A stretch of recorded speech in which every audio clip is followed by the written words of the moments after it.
మీదికెళ్లి ఒక కొత్త కుట్ర కూడా తెరలేపుతున్నట్టుగా కనబడతా ఉన్నది. కొత్తగా మరొక కుట్ర కూడా చేస్తున్నది భారతీయ జనతా పార్టీ. మీరు చూసింటారు ఇవాళ పేపర్లలో సీట్లు పెరుగుతున్నాయి, అసెంబ్లీ సీట్లు, పార్లమెంట్ సీట్లు అని ఇవాళ పేపర్లో మీరు చూసే ఉంటారు. కానీ అందులో కూడా ఏదో కుట్ర జరుగుతున్నట్టుగానే కనబడతా ఉన్నది.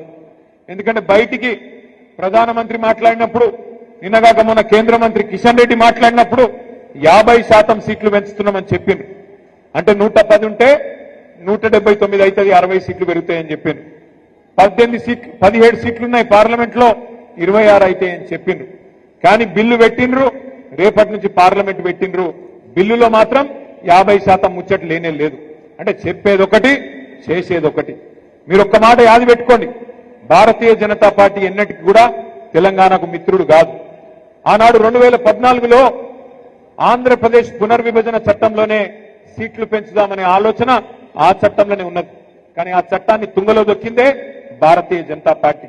మళ్ళీ ఈ రోజు సీట్ల పెంపు పేరు మీద మళ్ళీ కొత్త డ్రామా చేస్తూ మహిళా రిజర్వేషన్ అని చెప్పి తీసుకొస్తా ఉన్నారు. మహిళా రిజర్వేషన్ కు మేము అనుకూలమే. మహిళా రిజర్వేషన్ ఖచ్చితంగా సమర్థించిందే కేసీఆర్ గారు, మన పార్టీ. శాసనసభలో, శాసన మండలిలో తీర్మానం చేసి కేసీఆర్ గారి నాయకత్వంలో మహిళలకు ఖచ్చితంగా చట్టసభల్లో 33% ఇయ్యాల్సిందే.